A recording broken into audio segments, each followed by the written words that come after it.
যদি ফিরহাদ হাকিম জড়িত থাকেন বা তার সেই সইটা অন্যায় হয়ে থাকে তাহলে ফিরহাদ হাকিমকে গ্রেফতার করা হোক। বিধানসভায় একটি কাগজ দেখিয়ে ইঙ্গিতপূর্ণ বক্তৃতায় বলেছিলেন, এই দেখুন ওই বিতর্কিত এবং অবৈধ ধাঁচা নির্মাণ কার সই আছে? প্রাক্তন মেয়রের সই আছে। কে দেখিয়েছিলেন? মাননীয় মুখ্যমন্ত্রী শুভেন্দু অধিকারী। কোথায় দেখিয়েছিলেন? রাজ্য বিধানসভায়।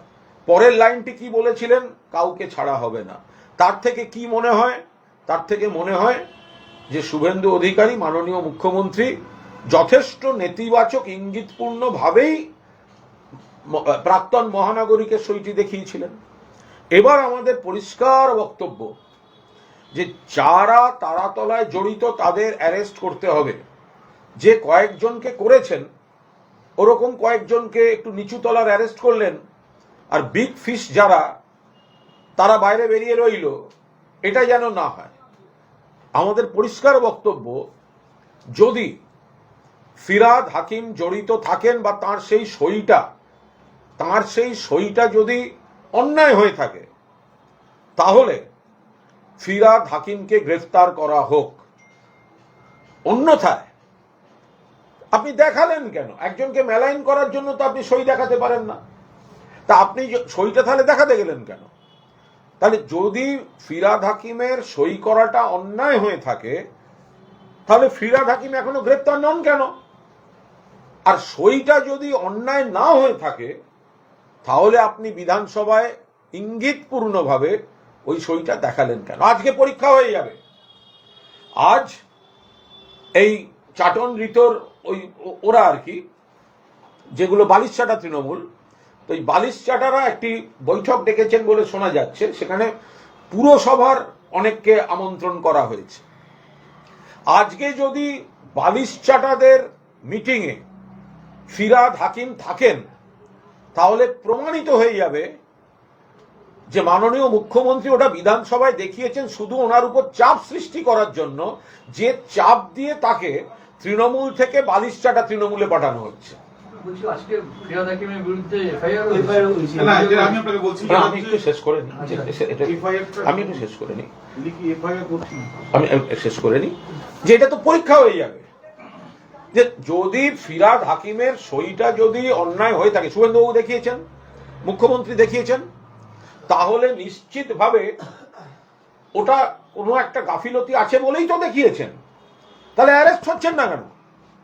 তাহলে ফিরহাদ হাকিম অ্যারেস্ট হোক ওই সই যদি অন্যায় হয়ে থাকে।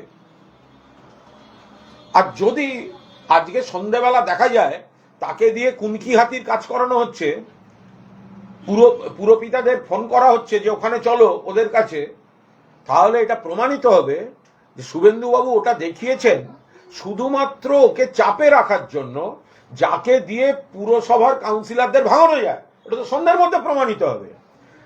যদি আজ 5টার আগে অ্যারেস্ট হন ফিরহাদ হাকিম তাহলে বুঝবো শুভেন্দু অধিকারী যা দেখিয়েছেন ঠিক করেছেন, সততার সঙ্গে দেখিয়েছেন। কিন্তু যদি দেখা যায় যে ফিরহাদ হাকিম অ্যারেস্ট হচ্ছেন না, মুখ্যমন্ত্রী কাগজ তুলছেন, এফআইআর হচ্ছে, আগাম জামিন হয়ে যাচ্ছে, এবং ওই দলবদলু গদ্দার বেঈমান বালিশচাটাগুলোর সঙ্গে বসে অন্য পুরপিতাদের ডেকে ডেকে এনে ফিরহাদ হাকিম বসাচ্ছেন, তাহলে ধরে নিতে হবে শুভেন্দু অধিকারী ফিরহাদ হাকিমের এই সইটাকে রাজনৈতিক চাপ হিসেবে ব্যবহার করছেন। সেটা আজকে সন্ধ্যাবেলা 5টার মধ্যে প্রমাণ হয়ে যাবে। যদি 5টার সময় দেখা যায় ফিরহাদ হাকিম ওখানে পুরপিতাদের নিয়ে গিয়েছেন, তাহলে এটা প্রমাণ হবে যে বিধানসভায় ওই সইটা তুলে মুখ্যমন্ত্রী তারাতলার মৃত শ্রমিকদের ন্যায় বিচার দিতে চাননি।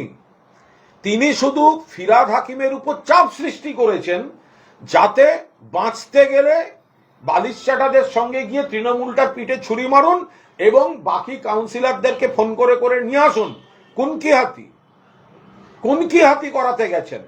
আর যদি ফিরহাদ হাকিম অ্যারেস্ট হয় তাহলে বলবো শুভেন্দু অধিকারী মাননীয় মুখ্যমন্ত্রী, বিধানসভায় আপনি যতটা জোরের সঙ্গে তারাতলায় ন্যায় বিচারের কথা বলেছেন আপনি সেই কথা আপনি রেখেছেন। ঘড়ি ধরে 5টায় আমরা বুঝতে পারবো যে শুভেন্দু অধিকারী ফিরহাদ হাকিম অ্যারেস্ট হলে বিধানসভায় আপনি ঠিক বলেছেন, ফিরহাদ হাকিম অ্যারেস্ট না হয়ে যদি ওখানে থাকে তাহলে ধরে নিতে হবে আপনি এগুলো ব্যবহার করছেন শুধুমাত্র তৃণমূলের দল ভাঙানোর জন্য। আপনি কি সময়সীমা বেঁধে দিলেন তাহলে? আমি সময়সীমা বাঁধিনি, ওনারাই তো সময়সীমা করেছেন। 5টায় তো ওনারা মিটিং ডেকেছেন। ওই মিটিংয়ে যদি ফিরহাদ হাকিম কাউন্সিলরদের ডেকে ডেকে নিয়ে যান, উনি তো বাসে করে সব লোককে ভুল বুঝিয়ে নিয়ে গেছেন, তাহলে প্রমাণিত হবে যে শুভেন্দু অধিকারী বিধানসভায় যেটা দেখিয়েছিলেন সেটা গুরুত্বহীন, কাहीं पे निगाह है कहीं पे निशाना। তাহলে মুখ্যমন্ত্রী মুখে বলছেন যে আমি ন্যায় বিচার দেব তারাতলার নিহত শ্রমিকদের, আর উনি অ্যাকচুয়ালি চাপ সৃষ্টি করছেন ববি হাকিমের উপর যে তোমাকে অ্যারেস্ট করব না, তুমি তৃণমূল থেকে কাউন্সিলরদের ওদিকে নিয়ে যাও। যদি 5টার মিটিংয়ে ওখানে ববি হাকিম বসে থাকে এবং কাউন্সিলরদের নিয়ে বসে থাকে, তাহলে প্রমাণিত হবে যে বিধানসভায় ওই নথি দেখানোটা মুখ্যমন্ত্রীর চাপের রাজনীতি, ন্যায় বিচারের রাজনীতি নয়। আর 5টার আগে যদি ববি হাকিমের বিরুদ্ধে গ্রেফতার হয় তাহলে মেনে নেব শুভেন্দু অধিকারী যা বলেছিলেন, হৃদয় দিয়ে বলেছিলেন, শ্রমিকদের হয়ে বলেছিলেন, গরিবের হয়ে বলেছিলেন, ন্যায় বিচারের জন্য বলেছিলেন। আরো ভালো ভালো খবর দেখতে সাবস্ক্রাইব করুন বাংলা হান্টের ইউটিউব চ্যানেল। বাংলা হান্টের আরো খবর দেখতে নজর রাখুন। বাংলা খবর মানেই বাংলা হান্ট।